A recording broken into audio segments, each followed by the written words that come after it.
और राधा रायगढ़ गांव में रहते हैं। वैसे तो उनके अपने घर में ही दो वक्त का खाना पूरा नहीं पड़ता, लेकिन फिर भी श्याम हर रोज किसी न किसी नए मेहमान को दोपहर के खाने पर घर ले आता है। एक दिन राधा कहती है, ये क्या है जी, जब आपको पता है कि हमारे पास अपना पेट भरने तक का खाना पूरा नहीं होता, फिर क्यों रोज किसी न किसी नए मेहमान को घर लेकर आ जाते हो? ऐसे तो जिंदगी जीना मुश्किल हो जाएगा। मेहमानों को खिलाना पुण्य का काम होता है, इससे भगवान खुश होते हैं। तुम क्यों उसके बीच में आकर पाप की भागीदारी बन रही हो? दोबारा मेरे सामने ऐसी बात मत करना, समझी? इसी तरह राधा बहुत बार श्याम को समझाने की कोशिश करती है, पर वो हर बार एक ही बात बोलकर उसे चुप करा देता है। इन्हें समझाना तो बेकार है, मुझे ही कोई ऐसी तरकीब सोचनी होगी जिससे मेहमान अपने आप ही यहाँ आना बंद कर दे। राधा तरकीब सोचने में लग जाती है और इसी तरह कुछ दिन बीत जाते हैं। एक सुबह श्याम बिना कुछ बताए जल्दी घर से निकल जाता है और राधा अपने काम में लग जाती है। कुछ घंटों बाद श्याम अपने दोस्त के साथ घर वापस आता है। सुनो राधा, आज दोपहर के लिए 3 मेहमानों का खाना बना कर रखना, और याद रखना उनके खाते में कोई कमी ना हो। श्याम की बात पर राधा हैरानी से उसकी तरफ देखने लगती है, लेकिन दोस्त के साथ होने की वजह से कुछ बोल नहीं पाती। घर में तो ठीक तरह से 2 लोगों के खाने लायक तक दाल चावल नहीं है और इन्हें मेहमान बुलाने हैं। बस अपना अपना बोलते हैं, दूसरे की तो कभी सुननी ही नहीं है। क्या करूं मैं? राधा क्या करूं क्या नहीं की उलझन में फंसी ही होती है कि उसके दिमाग में एक तरकीब आती है, जिस पर वो श्याम और उसके दोस्त के घर से बाहर जाते ही रसोई में से सिलबट्टा निकाल कर लाती है। अब मुझे मेरे ये साथी ही इस मुश्किल से बाहर निकालेंगे। राधा सिलबट्टे पर रोली, चावल और हल्दी डालकर उसे मेहमानों के बैठने की जगह पर ले जाकर रख देती है। कुछ ही देर में वो तीनों मेहमान भी घर पहुंच जाते हैं। आइए जी, पधारिए, हमें आपका ही इंतजार था। जी शुक्रिया।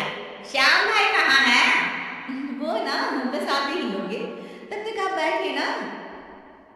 जैसे ही वो तीनों अपनी जगह पर बैठते हैं तो सामने पूजा किए सिलबट्टे को रखा देख असमंजस में पड़ जाते हैं।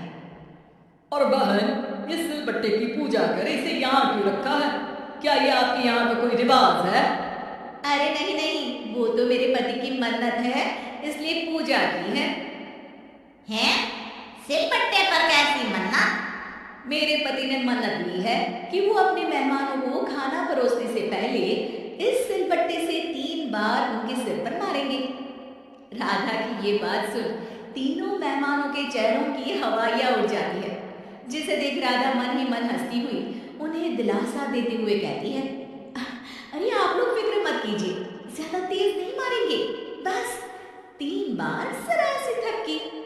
और ये सुनते ही तीनों मेहमान डर से कांपते हुए तुरंत अपनी जगह से उठ खड़े होते हैं। अरे अरे, आप सब उठ क्यों गए?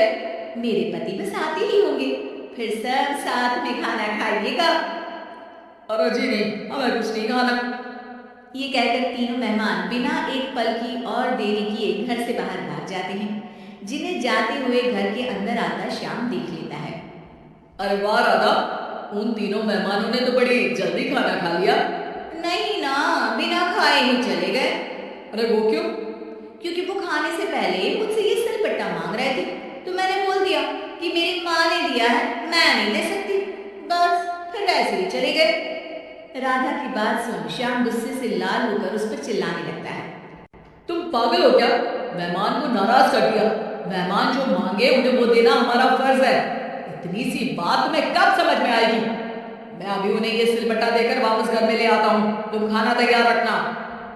अब श्याम सिलबट्टा उठाए घर से बाहर निकल जाता है और मेहमानों को ढूंढना शुरू कर देता है, जो उसे पास में ही एक पेड़ के नीचे बैठे दिखते हैं।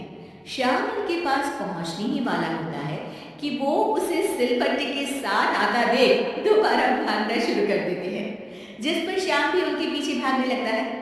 अरे रुको, मैं आप लोगों को ये देना चाहता हूँ। अरे आप लोग रुको तो सही। अरे भाई, ये तो हाथ धोकर पीछे पड़ गया है। अरे जुबान कम और पैर तेज चलाओ। वो तीनों पिटाई के डर से और ज्यादा तेज भागने लगते हैं। इसी तरह तीनों मेहमान आगे आगे और श्याम सिलबट्टे के साथ उनके पीछे पीछे पूरे गांव में घूमते हैं, जिससे धीरे धीरे गांव में ये खबर फैल जाती है कि श्याम दयालु और उदार इंसान तो है, लेकिन अब से वो किसी की भी मेहमान नवाजी से पहले सिलबट्टे से 3 बार उसके सिर पर मारेगा, जिसके प्रभाव से अब लोग उसके घर खाने पर आना बंद कर देते हैं। मैं तो उन्हें सिलबट्टा देने जा रहा था और लोगों को लगा कि मैं मार रहा हूं। कितना बड़ा बेवकूफ हूं। अब मेरी ही वजह से कोई यहाँ खाने पर आने के लिए तैयार नहीं है। इस तरह राधा अपनी होशियारी और सिलबट्टे की मदद से श्याम की मेहमानों वाली आदत से छुटकारा भी पा लेती है और घर की शांति भी भंग नहीं होती। जरूरी नहीं कि हर जंग हथियार से ही लड़ी जाए, कुछ के लिए सिर्फ दिमागी चाल ही काफी होती है, और अगर शांति के साथ अच्छे से दिमाग लगाकर सोचा जाए तो मुश्किल से मुश्किल समस्या का समाधान मिल ही जाता है।